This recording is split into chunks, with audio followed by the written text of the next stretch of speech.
আসসালামু আলাইকুম। উত্তরপ্রদেশের মৌ নির্বাচনী এলাকা থেকে 5 বারের বিধায়ক ছিলেন মুক্তার আনসারী। তিনি 2005 সাল থেকে জেলে ছিলেন। গত রাত্রে তার মৃত্যুর সংবাদ পাওয়া যায়। তার হার্ট অ্যাটাকের কারণে মৃত্যু হয় প্রশাসনের দাবি, কিন্তু তার ছেলে ওমর আনসারীর দাবি, আমার বাবা বলেছিলেন আমার স্বাস্থ্য খুব খারাপ, আমি অজ্ঞান হয়ে গিয়েছিলাম, আমাকে এইখানে আস্তে আস্তে বিষ খাওয়ানো হচ্ছে।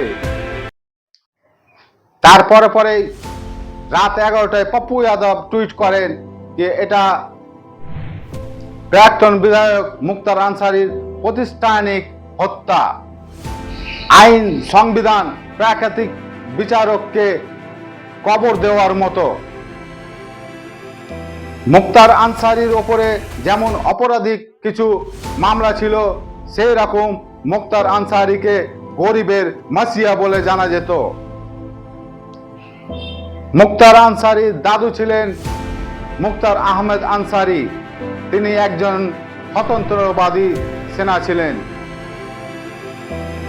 এবং ইন্ডিয়ান কংগ্রেসের প্রেসিডেন্ট ছিলেন 1926-27 সালে। পূর্ব উপরাষ্ট্রপতি হামিদ আনসারী মুক্তার আনসারীর রিস্তায় চাচা লাগেন।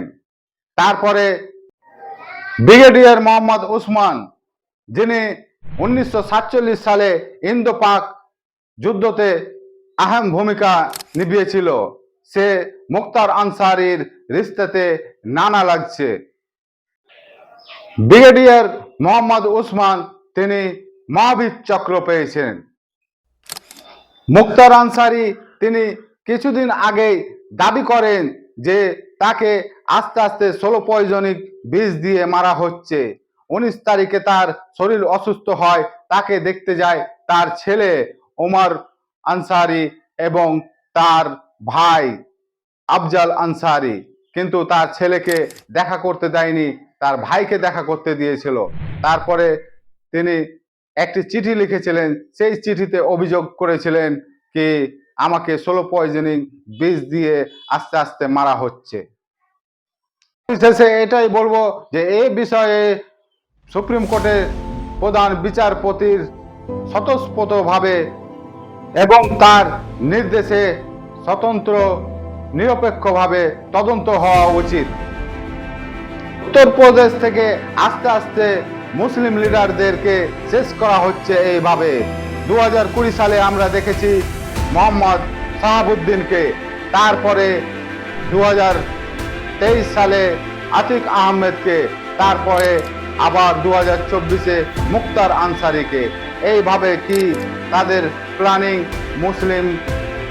মুসলিম বিধায়কদের, মুসলিম নেতাদের আস্তে আস্তে নিস্তেজ করে দেওয়া?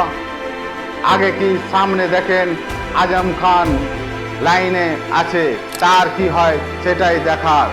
আসসালামু আলাইকুম।